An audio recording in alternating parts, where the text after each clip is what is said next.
This channel does not promote any violence, harmful, or illegal activities. All content provided by this channel is meant for an educational and information purpose only.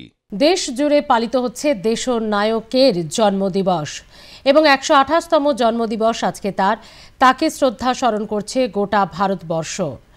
জেলায় জেলায় পালিত হচ্ছে তার জন্মবার্ষিকী। দেশ জুড়ে নেতাজি সুভাষচন্দ্র বসুর ১২৮তম জন্মবার্ষিকী পালন।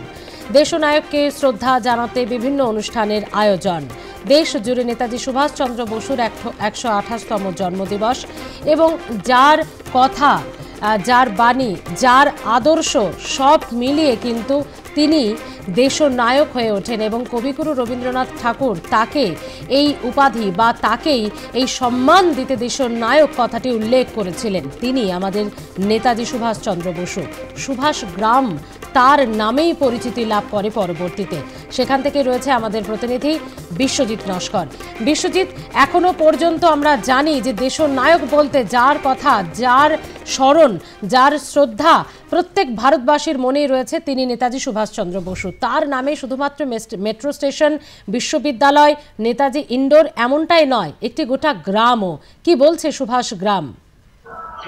দেখো, এই যে সোনারপুরের সেটি সোনারপুরের যে কোদালিয়া, যে নেতাজির যে পৈতৃক ভিটে, এই পৈতৃক ভিটেতে কিন্তু প্রতি বছর নয়, এবছর সকাল থেকেই কিন্তু সাজে সাজে রব। গতকাল থেকে কিন্তু এদের টোটালি সমস্ত সবকিছু সাজগোজ চলছে এখানে সারাদিন ধরে প্রোগ্রাম।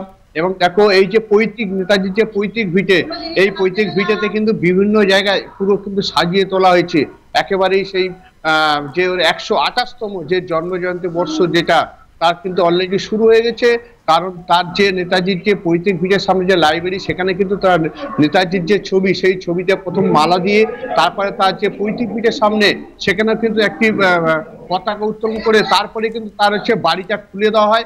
সেখানে দুতলায় একে একে কিন্তু সমস্ত মানুষজন তারা কিন্তু লম্বা পিছনে লাইন দিয়ে তারা কিন্তু এই বাড়ির যে সমস্ত জিনিস সেইগুলো তারা কিন্তু দেখছে। একেবারে যে তার যে ব্যবহারিক যে সামগ্রীগুলো, কেন্ডি থেকে শুরু করে তার বিভিন্ন রকম সমস্ত তার ছোটবেলার ছবি দিয়ে তার সব আলমারি টালমারি সব রয়েছে এখানে, সেইগুলো দেখো তার পুরো সাজানো রয়েছে। এবং এখানে এসে সব একে একে তারা কিন্তু এখানে দর্শন করে যাচ্ছে।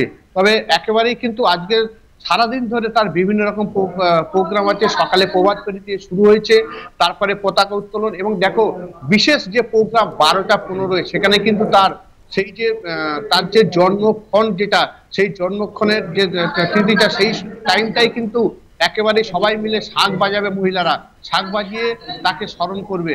সেই প্রতি বছর কিন্তু এই নিয়মটা হয়ে আসছে, এবছরও কিন্তু সেই একই নিয়ম হবে। তারপরে কিন্তু মূল প্রোগ্রামে তারা ফিরে যাবে।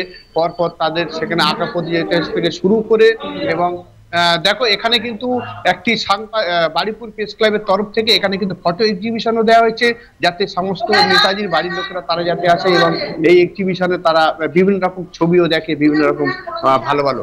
পাশাপাশি দেখো, একেবারে বোঝা যাচ্ছে। আপাতত ধন্যবাদ বিশ্বজিৎ।